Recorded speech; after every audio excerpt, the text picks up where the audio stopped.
right, we are going to get started here. And we may have a few more people kind of rolling in. I just passed out a little packet, a handout. If you didn't get one, I popped them on the back table there, so you can grab one. And the first section on there has a space to take notes during the video. I'm assuming many of you did not come with a writing utensil. And so if you want one, we have plenty. And I'll just leave them up here. I'll put a stack on the other side as well.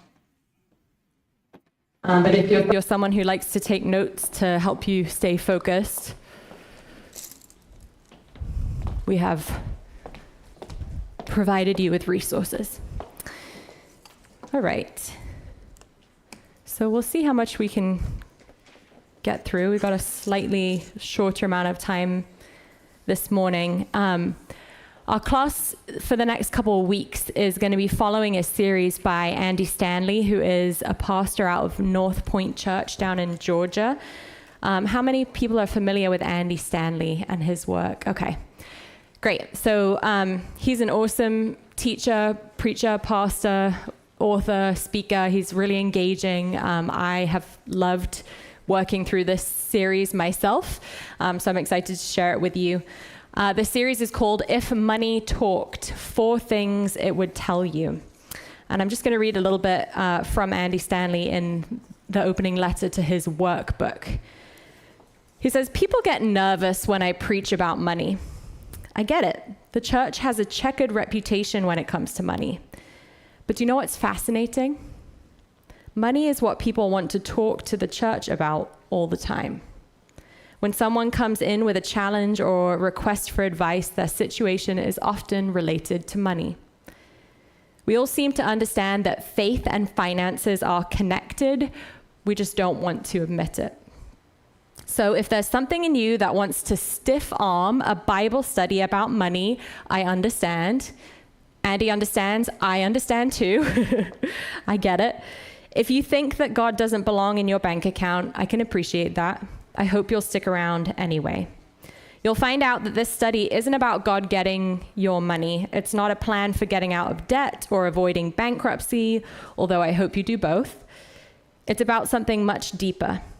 In fact, you could be completely out of debt, have lots of money in the bank, have college tuition paid for, and still be in a ditch financially. How is that possible? I'm so glad you asked." So that's Andy's opening letter. You'll find we've been talking a lot about money at APC recently. You may have been hearing about it. We started Financial Peace University this year, which Judy Bauer is helping to lead. And this comes out of a conviction that it's something that's really important to talk about, that it's an area of our lives that sometimes we almost withhold from the lordship of Jesus Christ. That maybe we call ourselves Christ followers or Christians, and in other areas of our life, we willingly give over that power, right? That control, that lordship. But this can be one area of our lives that we sort of want to just kind of hold on to for ourselves or compartmentalize. Jesus actually said more about money than he did about anything else, which Andy's going to talk about a little bit more. But he wasn't after people's money. He never actually asked anyone to give him money. He didn't have any use for it, really, during his ministry on earth. I think the only time he asked for money was to hold a coin and give an object lesson about the coin, and then he gave it back to that person, right? So Jesus is not after your money. He's after something much bigger than that, something much deeper than that. And that's what we're going to kind of unpack over the next few weeks. So let me give you a preview of where we're headed. Today we're going to talk about the consumption assumption, which if you were just in worship, you have heard a little bit about already. The next few weeks, we're going to be talking about masters or masters. You can see what he did there. Flipping the script, so the typical ways that we think about ordering our finances, our money, and how Jesus invites us to flip that on its head. And then the final session is on meaningful money. Now, next week, we are actually taking a little break from Andy Stanley because we have a visitor from the presbytery, Rose Niles. And she's going to be speaking about the joy of generosity. She's our ministry relations officer from the Presbytery Foundation. And she's going to talk about kind of cultivating joyful stewardship as a pathway to joyful living. And she's going to be examining one of Paul's letters to one of the churches. And so we're excited to kind of host her and welcome her here at APC. And then the following week, we will get back to Andy Stanley. So I want to start with a question for us to consider, and I'm really going to give us just like a minute or two. But I want you to think about this to yourself for a moment. So have a little quiet reflection. And then you're going to just turn to the one or two people next to you and share a little bit about this question. How was money handled or talked about in your house when you were growing up? Okay? Take a few moments to reflect. And then I'll invite you to talk to the person or people around you.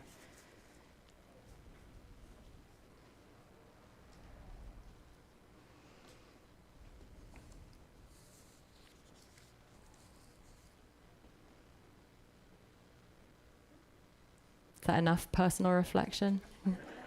Done with the personal reflection? All right, yeah. Take a moment and just chat with the people or person right next to you, and then we'll come back together as a group.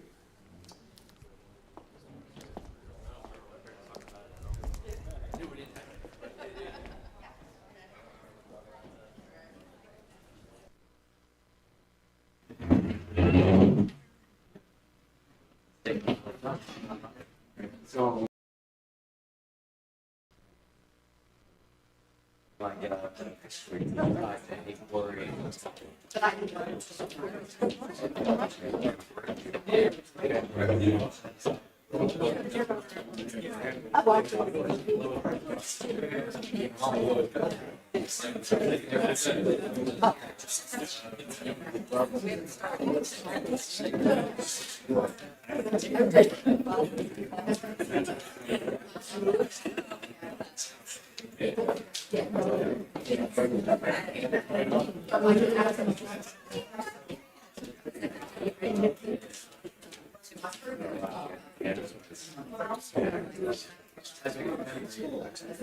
sure, yeah.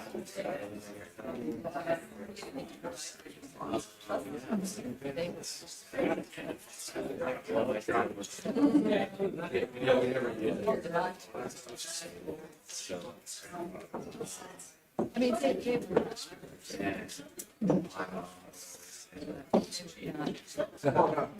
So there was a dynamic.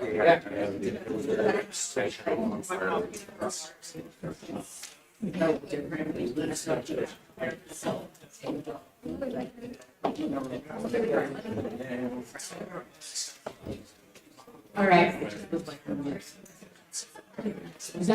Did we get through more than one person? No? Okay, take one more minute. If you didn't switch people yet, switch on to someone else.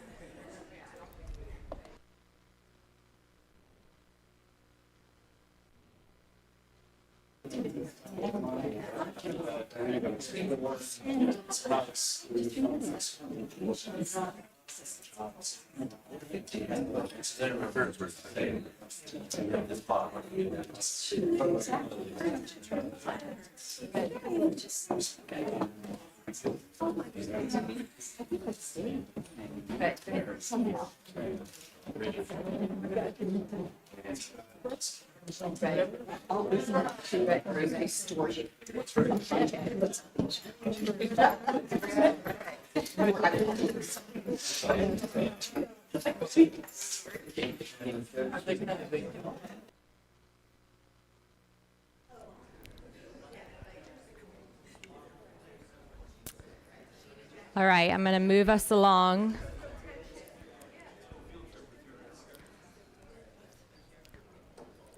So Andy Stanley talks at the end of this first video that we're about to watch.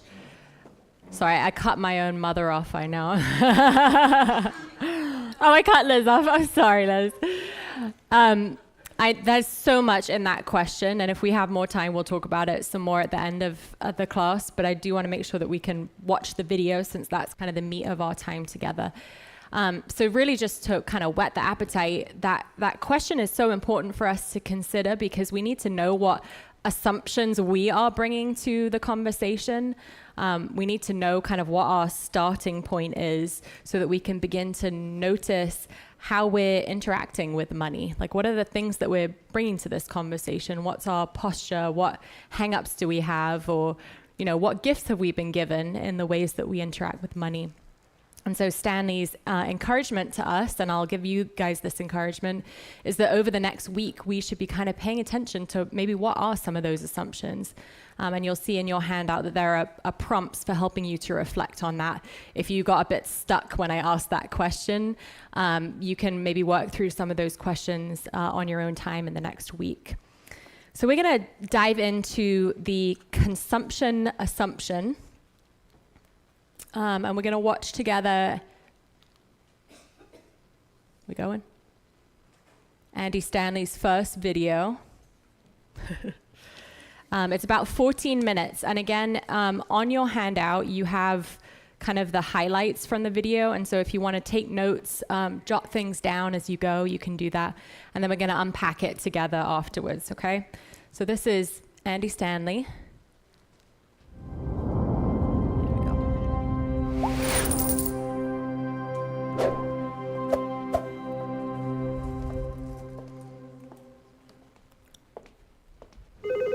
Thank you for calling Money. I'm here to give you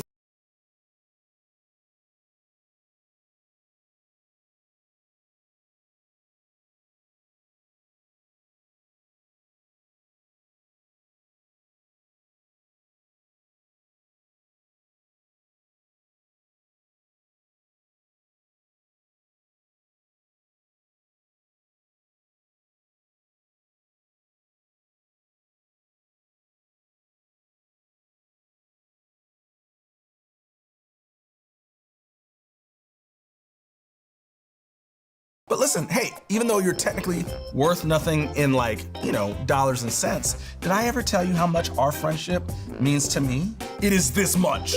I don't know, Karen, at the end of the day, what's the real difference between the 10 and the 11 Pro X? Whoa, 3 lenses. We just have to tool around with your financial plan, but we can get it, all right? Yeah, your security code is 616. Oh, you just bought it just now, that was quick, okay. Well, can we talk about your new plan? Karen, hello? It's weird as if you hung up the moment I said plan. You spent $72.34. Can I just say, that's a lot of McFlurries for any one person, Listen, Sonia, I know we've been on the rocks, but I don't want to give up on us, okay? I'm just asking that you check up on me every now and again. If you don't talk to me, I can't help you. Leon, hey, oh my gosh. That's a lovely boat, man. A power boat for a power man, and that is you, buddy. Yeah, You want to buy it? That's a good joke. Oh, you're serious. Okay. Well, if we do want to go ahead with it, we're going to have to make some changes. So that probably means no more food, shelter, or water. Yeah. No, you're right. It's a gorgeous boat, just like you. Okay. All right. Well, I'll talk to you later. You bought that boat. Look, it's your money at the end of the day, but I'm just trying to give you advice to help your Washingtons become Lincolns. You feel me? And then those Lincolns can maybe one day become Hamiltons. And then those Hamiltons can become Ulysses S. Grants. That's the $50 bill. And then those Ulysses can become Benjamins. Woo, woo, woo! Oh man, Karen, you're the best. No, you are. No, you are. Man, I'm so glad we took the time to reconnect. Let's do it again sometime soon. How about tomorrow? Hi, I'm Andy Stanley. Thank you so much for joining me. You may be excited to be a part of this discussion, or you may be here against your will and you're going to give this one shot, and if you don't love it, you're not coming back. And I get it. I mean, talking about money makes people nervous. Agreeing to spend hours talking about money, well, I don't know, you may feel like this is punishment, but I promise, if you'll stick with me, our time together may be a turning point for you in lots of ways, including financially. And here's why. For the next few weeks, we're not just going to talk about money. We're going to let our money do the talking. And no, this isn't going to get weird. We're just going to kind of flip the script. You see, usually, isn't it true, you're the one telling your money what to do? Buy me some groceries, pay the mortgage, go into savings. But what if instead we allowed our money to talk to us? What if we invited our money to pull up a chair and give us some advice? What would our money say if our money talked? Now, the truth is, some of us would probably rather not hear from our money. We already know what it might tell us. It would probably sound like a disappointed parent. You know, I'm not mad, I'm just disappointed, and for good reason, because some of our financial decisions in hindsight, well, they really don't make much sense. And we'd expect our money advice to be, well, pretty much common sense. See what I did there? Anyway, sorry. Anyway, we'd expect our money to say pretty much the same things that a financial planner would say, or maybe an accountant would say, or maybe a wise parent. But what might surprise you, hopefully pleasantly surprise you, is this. What our money would say if our money could talk actually matches what Jesus said when he did talk about money 2,000 years ago. Now, if you grew up around church, you've probably heard this before, but Jesus actually said more about money than just about everything else. In fact, he said more about money than he did heaven, but not because he needed any. In fact, best we can tell, Jesus never even asked for any. He wasn't after people's money. He was after something else, but it wasn't their money. More on that later. Now, before we get to the first thing our money might tell us if our money started talking, I want to ask you a question. And I know this is going to sound like a strange question, but here's the question. What do you do with your spare money? Not your spare change, your extra dollars, your spare dollars, the ones that you don't really need. And it's not a trick question. And if you're thinking, Andy, who has spare dollars laying around?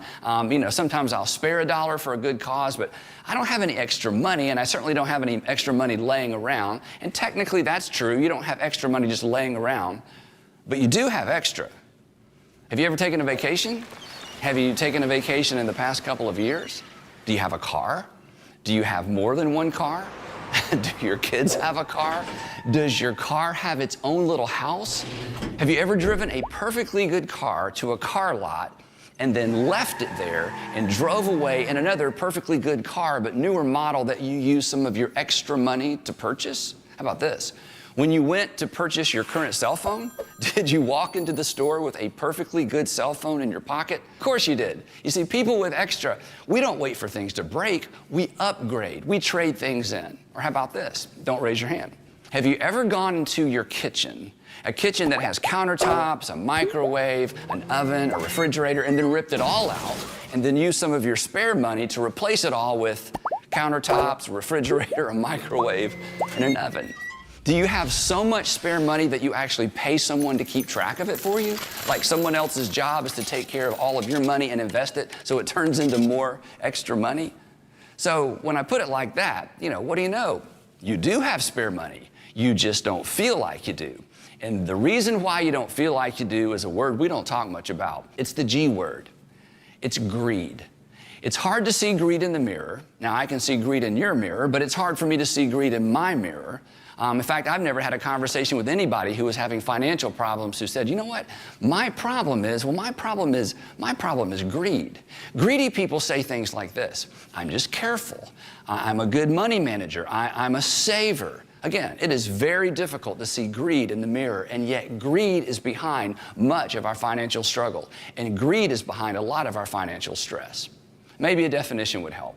Greed is the assumption that it's all for my consumption. You see, you can be poor and greedy, or you can be rich and greedy. Greed has nothing to do with an amount of money. It has everything to do with an assumption about money. So your dollars become things. They become a house. They become things in your house. They become a car. You just consume, consume, consume. Or maybe you do the opposite. Some of you don't spend all of your extra money, you hoard yours. Of course, we don't call it hoarding, we call it saving. But the same assumption that drives some people to spend is the same assumption that drives some people, maybe you, to save.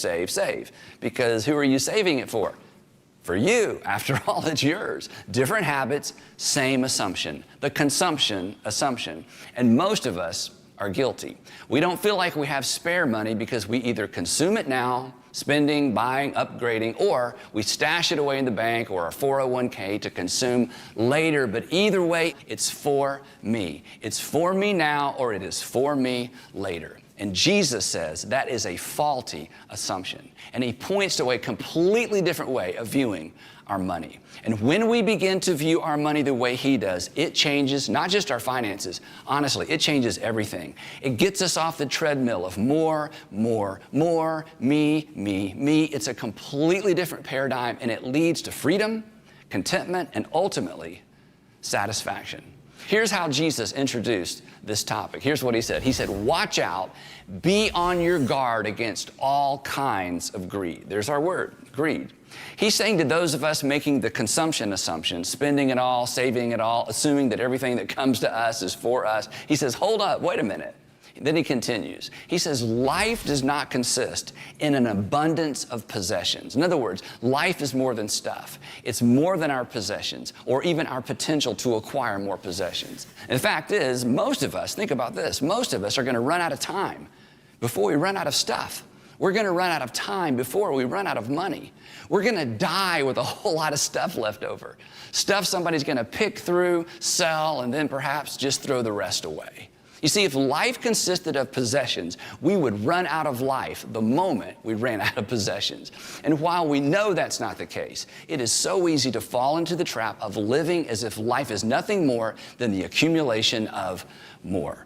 Jesus' point is something our money might point out if our money could talk. If our money could talk, it may say something like this: I can add meaning to your life, but I am not the meaning of life. I can add meaning to your life, but I'm not the meaning of life. Money, your money and my money, would remind us that it doesn't get much play at funerals, does it? Other than how much was given away. Earning money, chasing it, spending it, that's not the point of life. Money is not the meaning. It is, and this is where we're going, it is a means, it is a tool for doing something meaningful. It has the potential to make your life meaningful. Imagine if that was the frame of reference for your finances. Every spending decision, the way you save, the way you plan for the future, regardless of how much or little you have, what if when you had some to spare, when you had some extra, you thought to yourself, wow, I have extra. How can I make the extra a means to something meaningful? How can I make it a means to an end that goes beyond me? What would it look like to live free of the consumption assumption? Instead of making every dollar that comes your way a means to something newer or shinier or maybe renovated, what if you began to view your money as a means to making your life more meaningful rather than just full of stuff? Now, if you had been thinking this way for the past 10 years, your personal finances would look very different. In fact, you would have less stuff, but you would have less debt, you would have more margin, and this is a big one, you would actually probably have more savings. More on that later. Now, all of us make financial decisions based on some assumptions, whether we've ever stopped to identify those assumptions or not. And since your financial assumptions govern the way you manage your personal finances, you should know what those assumptions are, don't you think? So this week, that's what we're going to do. We're going to sit down and discover our financial assumptions. Then, over the next few sessions, we will take a closer look at what Jesus says about how we should view and handle our money. Now, I need to warn you, you might have to make some adjustments. You may even have to break a financial habit or two. And if that scares you, it shouldn't, because no one who applies what Jesus says about money to their personal finances ever regrets it. Their only regret is that they didn't start sooner. Besides, you can't be a fully devoted follower of Christ and not invite him into the realm of your personal finances. Christ can't be the Lord of your life when you've got him on one side saying, here's what I want you to do, and you've got Visa on the other side saying, yeah, but let me tell you what you have to do because of what you already did. And be honest, you felt that tension, right? You feel like God is nudging you to be generous to your local church, maybe a local charity or an after-school program, but before you can find your checkbook, American Express starts nudging you in the other direction. That money's already spent. Or once you find your checkbook, you find yourself hesitating to add that extra zero because, just because. You feel generous, but you can't be generous, and you can't seem to make yourself be generous. Or in some instances, you just won't be generous. And why? Well, because you have fallen victim of a consumption assumption. So this is a really big deal. This goes way beyond the realm of personal finances. This is about who's in charge of your life. It's about whether your life will simply be full of stuff or perhaps full of meaning. In this way, financial issues actually become spiritual issues, don't they? What you do with your money is an indicator of who and whose you are. So, where do we go from here? Your workbook has a quiz, and don't worry, it's not the kind of quiz you can fail. It'll just help you figure out what your relationship with money looks like today. So start there, then make sure you come back next time, and we'll be talking about one more assumption that most of us make when it comes to our money, and getting that one wrong, it may be the thing that keeps getting you into trouble. Luckily, it is easy to fix. We'll see you next time.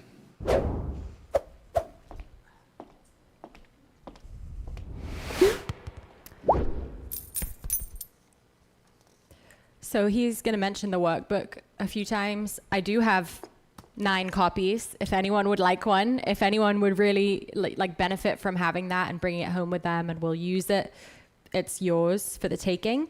You can just grab it after the class. But for everyone else, like in your packet, I photocopied a few of the exercises, and I'll give you, things as we go. So you don't need to purchase the workbook. What sticks out to you from the video? We're going to kind of unpack it together bit by bit, but just highlights, anything that kind of sticks with you?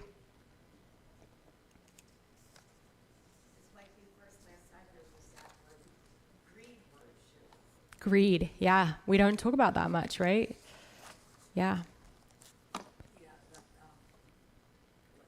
just to talk about it, but the fact that I Yes, yeah. The confrontation, like the looking in the mirror. Maybe we're all guilty of greed. We don't want to admit that, really, right? Yeah, it's uncomfortable. I thought it was interesting that it's the biggest thing that Jesus talks about. Yeah. Yeah. Yeah, he talks about it so often, and yet in church we very rarely talk about it, right? So interesting. Other highlights? Yeah. I thought it was interesting how he kind of read. Yeah. What do you consider spare money, and then Yeah. put it in a context of where you're spending money. Yes. Yeah. What does extra actually look like? Yeah. And then I think that also is sort of maybe varies depending on your demographic or where you're living, right? So if you live in Malawi, the concept of spare money or extra money might be very different. It might be a little bit of pocket change, right? I don't know, for some people, whereas for us, it's more that, this like desire to upgrade or to just have a new dress, because I love getting a new dress for Christmas, but that's extra, right? I don't really need that. Yeah. Meaningful versus thing. Yeah. What does it mean to do something meaningful with our money? Yeah, the highlights? Yeah. Like greed is hoarding and spending. Like keeping your money is also greedy, and just frivolously spending it is also. Yeah, I found that powerful when he was kind of giving some examples of what a greedy person might say, because, we don't really think of it as greedy to say, well, I'm a saver, or I'm really wise with my money. That's something that we kind of celebrate. And he's going to go on to talk about, like, he's not promoting being really, not careful with your money and not saving anything. So he's starting kind of from the polar opposite, right, to sort of make it a point. But it's all about our consumption ultimately, if it's for us now or for us later. It's the whole analogy that if you trust God and you live for today, then you shouldn't worry about tomorrow. And we so often do. Yes. We say and all of that. So kind of pulls that portion of it together, even though he didn't mention it. Yeah, he is going to talk about that scripture as well in one of the later videos as well. So you're on his wavelength. All right, let's go to our first kind of point that he makes, and this is written in your notes as well. Greed is the assumption that it's all for my consumption. I was curious, what's your gut reaction to this definition, or even to that sort of proposition that he makes that we are all in some ways greedy? Did you have any kind of reaction to that? The first time I watched it, I've watched it like 4 or 5 times now, I was a bit like, ooh, I don't know about that, you know? I don't know if that's me. So I was curious what your sort of immediate reaction was to this definition that he offers and to... Well, first, I thought he mitigated that, at least to some extent, because he did point it back to himself. It's like, instead of for me to see in the mirror. Yes. Right, he said something along those lines, right? Yeah. But whether you're rich or poor, you feel like you have a lot, you know, we're all greedy. So I thought he did a decent job of not making it like a guilt that you are greedy, fire, brimstone, terrible. Yeah, he's definitely not holier than thou, right? He's saying we're all kind of in this soup together. Yeah. I was thinking, we watched it then tonight last night, and I was thinking, wow, you have to fight against greed, because the whole of the water that I swim in, all of my little, you know, how AI finds me on my smartphone is all about this. Yeah. It's about, oh, you want to consume that, let me Yes. tell you about that. Yeah. It's about something new. Yeah. So it's like this water that I'm swimming in all the time. Right. Yeah, the targeted ads. That come directly to our smartphones, right? Which are listening to us. And so then they're like, oh, you were just talking about new shoes, Stephen. Let me give you an ad, right? I was thinking when I became a new mom and, you know, I was thinking a lot about baby things and how am I going to get this child to sleep? And like, you know, and all of a sudden I was like this, you know, easy target, especially for the middle of the night feedings, right? I'm on my phone. I'm like, this child won't go to sleep. And then they're like, you know, get this new swaddle. It's like arms up and she'll sleep like a dream, right? And then I'm like, ding, you know, I purchase it. And it is just that, it's the water that we're swimming in, right? This culture that treats us 100% as consumers and is going to kind of prey on that. Yeah. I was going to track some of the ideas. We're always swimming upstream and everything seems to be the right thing. It's so common and cultural because we're being bombarded with the opposite. So, you know, if you get tired and you say, all right, you'll end up just slept away, right? Yeah. Yeah. Yeah, if you go on autopilot, you're going to be making a lot of those middle of the night Amazon purchases, right? It's almost as if that's our identity, not as citizens. We are consumers. Almost like a religion or an identity. Yeah. It kind of has, or it's being taught to us as our identity, and sometimes we're really tempted, I think, to live into it. So we're going to talk about, you know, the scripture that he brings up in that video, and you talked about being on your guard against all kinds of greed. What does it mean for us to actually be on our guard, to like actively swim upstream in a culture that is kind of all pushing us downstream together, right?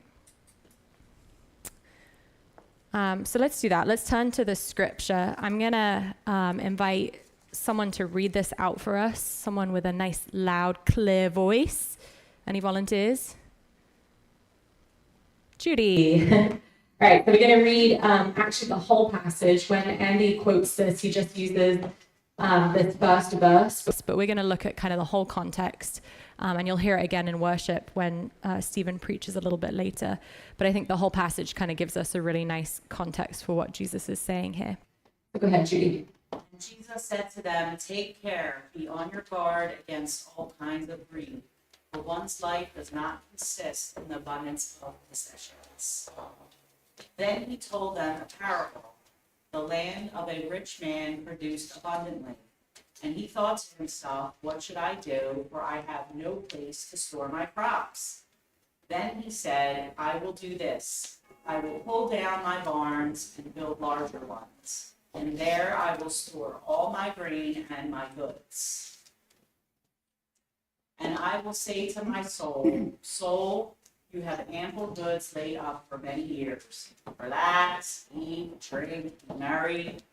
But God said to him, you fool, this very night your life is being demanded of you.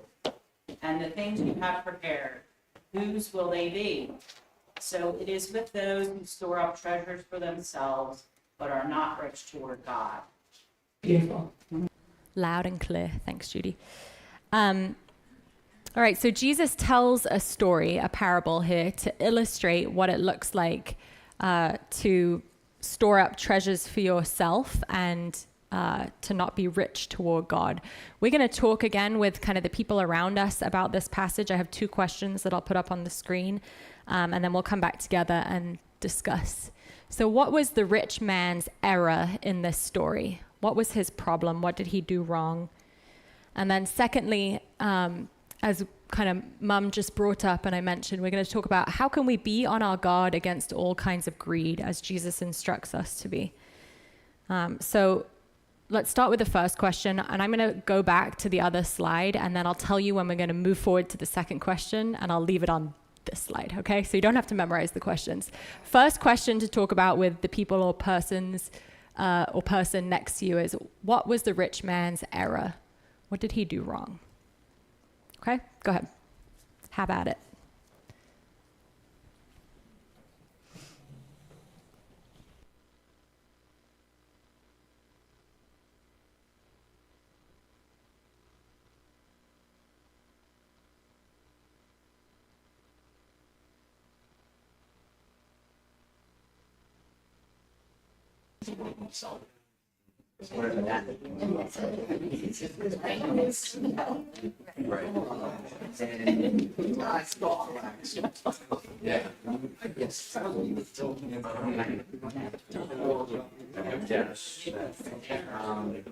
The work is done. That's all I need to be complete.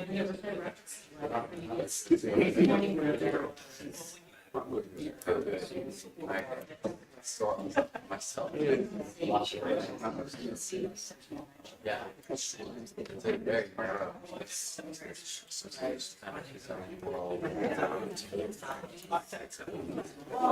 You don't want to do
People are not waiting for them like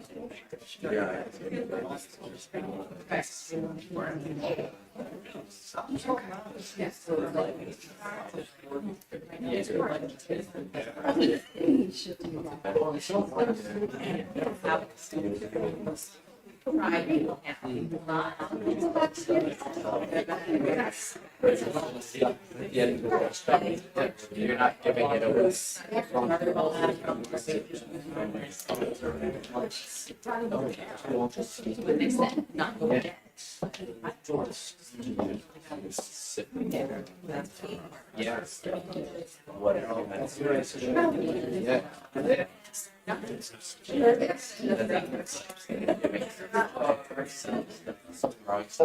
All of it. That may be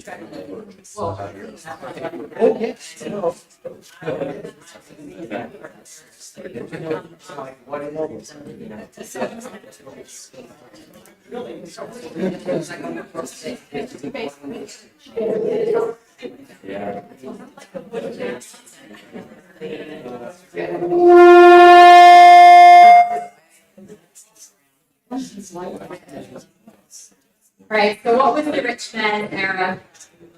Yeah, right. So, what was the rich man's error? You can kind of stay in those groups, so we're going to move to the second question. That he just will continue to store up whatever it is that he feels he owns and continue to make it all about himself. Right, yeah. And consume it himself, not to be generous. Yes, yeah. Other people. Yeah, so he bought into the consumption assumption, right? He didn't know that's what he was doing. He didn't know Andy Stanley would call it that a few years later, many years later.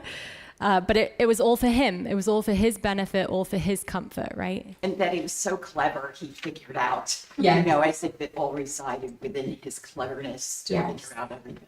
Yeah, you can kind of tell something about his posture, right? Like in that, soul, you have ample goods laid up for many years. Relax, eat, drink, be merry. There's kind of that, sort of posture in his heart. It's part of the we need to grow on too, and it's going to be lazy. That he was going to be lazy? Yeah, maybe. Maybe, yeah, could be. Yeah. Yeah, that sense of kind of complacency. Like I've done the hard work, I've earned this, and now I get to just relax, right? Yeah. So I kind of wanted to just mention that I believe that this story is not about God punishing the man for his greed, but about the reality that you never know when something might happen, right? You never know how long your years are going to be. You never know when you might die. Your existence is fleeting, and that we cannot take anything with us, right? We taught a class a few years ago called It's Not Yours and You Can't Take It With You. So when you die, what happens to all of those ample possessions that you've stored up for many years? They're still there. They pass on to someone else, or they go to waste, whatever. Life does not consist in an abundance of possessions. All right, so let's talk about that second question with those groups just for a moment, and then we'll again come back together. How can you be on your guard against all kinds of greed? What could you do proactively in your life, recognizing that we are swimming in this culture that considers us to be consumers and that will capitalize on that, right? How can you be on your guard? Take a few minutes for that question.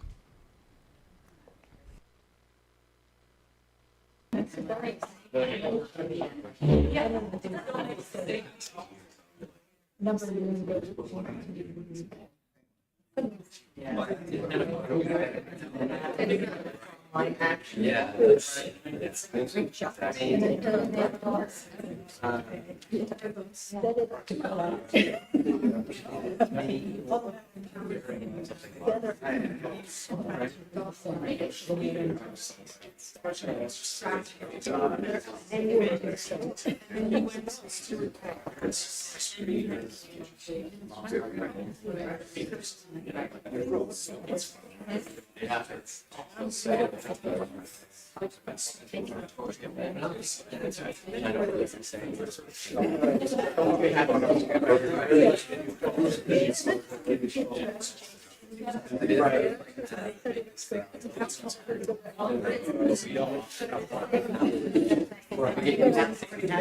Yes.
Anyone share any of the ideas that they've had?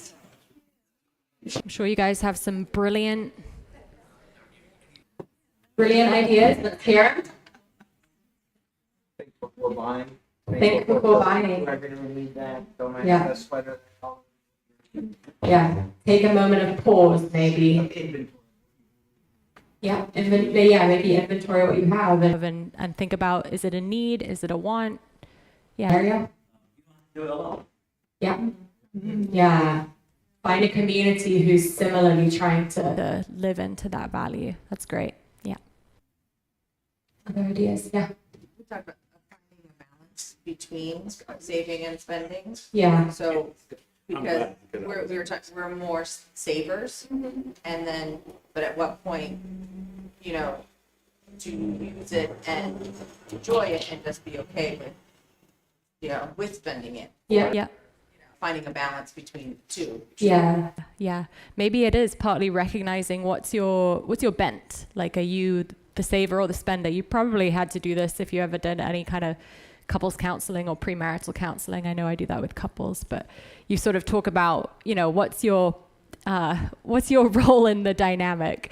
Usually there's one person who's a little more of a spender and one person who's more of a saver. And then maybe you lean in a little bit more into the opposite way. It's a suggestion. Yeah. And I think what always helped me was having a friend or some friends who were not well off at all. And to be in close community with them, or close community with groups that aren't, because then you're with them, you're part of them, and you're not inclined. I don't need this. Yeah. They're always wearing the same outfit. Yeah. I can too. Yeah. Not that I always do, but just right. Yeah. It but puts into perspective. It's a natural thing. If you're in community with someone who is in poverty, then that's going to be a natural thing. Yeah. And maybe again serves almost as a check before you then buy something, right? Like, yeah, is that a need? I guess it's not. It's a want. So what do I do with that? Yeah. Great. Yeah. So need versus want, I feel if we just leave it at that, doesn't address the issue. Because most people who do that, they're saving. It's going into a save. They're hoarding. We all fall into that. But I think the heart of the matter is, what are you giving away? Yeah. Whether it's from your savings, whether it's from you not buying. So to me, that's the part. Yeah. The giving. Yeah. We're going to talk a lot more about that as well in the coming weeks. Yeah. Yeah, Liz. Lindsay, could you just go back to the scripture? Yeah. Right when you were switching it, that last line like popped out at me, that his sin was that he was not rich towards God. Yeah. And so like that was striking me too, that it's whether we're saving or consuming, it's our stance towards God. Yes. Yeah. Yeah. We, if we had another 15 minutes, we would be unpacking that, Liz. But what does it mean to be rich toward God? And I think that's part of what Andy Stanley is kind of getting at when he says this is maybe one of the first things your money might say to you if money could sit down and have a chat with you. I can add meaning to your life, but I'm not the meaning of life. So how can we do something meaningful with our resources? What does it mean to kind of use money as a means toward that end, as a means towards something that goes beyond my lifespan, right? To invest in the kingdom, to be rich toward God, not just rich toward myself. And I always think of that scripture about, don't store up treasures for yourself here on earth where moths and rust can destroy and thieves can break in and steal. Store up for yourself treasures in heaven. But what does that actually mean? I think, to have that conversation is really important. Yeah, Judy? I would like to just share the example about how much I love to travel. And this past year I went to Guatemala, and it was my first mission trip, and it was an amazing experience because I spent my money on doing something that potentially made a difference. I got to meet people in a culture and see what it was like. I was not in gift shops and on tours, on a scheduled, different type of vacation, and I just really look forward to the next one. Yeah. And to me, that's a perfect example in my mind of that greed, because it wasn't exactly cheap to go on that trip, but it was just a wonderful, wonderful experience. Yeah. Yeah, and you used your resources to do something that went beyond you, right? So that is, being rich toward God, not just rich toward Judy. And one of the ways that we are told to serve God is to serve others, right? To love our neighbor as ourselves, which is at the heart of what you're doing on that trip. So I have to wrap up here. Sorry that we didn't manage to get through everything, but we will continue talking about this. The other videos are just as excellent. I kind of want to close with what he turned to the camera kind of in a dramatic way and said at the end of the video, which is that you can't be a fully devoted follower of Christ and not invite him into the realm of your finances. He said, Christ can't be the Lord of your life when you've got him on one side saying, do this, and you've got, your Visa card on the other side saying, yeah, but you got to do this because of what you already did, right? And so what we do with our stuff, what we do with our finances is an indicator of who and whose we are, who is the Lord of our lives, who is setting our priorities. And so again, there are reflection questions in your packets that I hope you'll take maybe a couple minutes today or later this week to look at and to think again about what are these assumptions, what are my own assumptions that I'm bringing to my personal finances, to my money, to my stuff, and how might they be different from what Jesus is inviting me toward? How might they be different from what Jesus teaches in the scriptures? So that's kind of my invitation for you. He talks about that quiz that you can take. So the link is also in your packet if you're interested in that. It sort of gives you a relationship status with money right now. I forget exactly what they are. It's like going steady or like it's complicated, stuff like that. And then I will share the descriptions of each of those little titles with you. So we're going to end there. I will say a prayer for us as we kind of close our time, and then we'll head over to worship. Thanks, guys, for being here this morning and for having this difficult but really important conversation. Truly appreciate it. Jesus, I thank you so much that you are a God who does not shy away from the difficult things, but who wants to have real relationship with us, real conversations with us, to meet us exactly where we're at, with all of our assumptions, all of our habits, our postures, the things that we might turn a blind eye to or try to hide from others. Lord, all of it is open to you, and that is just freeing. You see it all, and you love us completely, and you also want more for us, that you long for us to be freed from our addiction to consumption, to stuff. You long for us to know our identity first and foremost as beloved children of God and not as consumers, people who have more than enough, who have been given everything that we have through you, Jesus Christ. So I pray over these coming weeks as we discuss in class, as we watch these videos, as we have conversations with those who are closest to us, as we do self-reflection and spend time in prayer, Lord, that you would be changing our hearts, that we might be people who are on our guard against all kinds of greed, not just so that we can resist for the sake of resisting, but so that we can become rich toward you, so that we can do meaningful things in this world with our lives and with our money that you have entrusted into our care. I pray all of this in the strong name of Jesus Christ. Amen. Thanks, everyone. See you in worship. Yes. Yeah. I will send out an email. Just know the emails from the church have been going to your spam.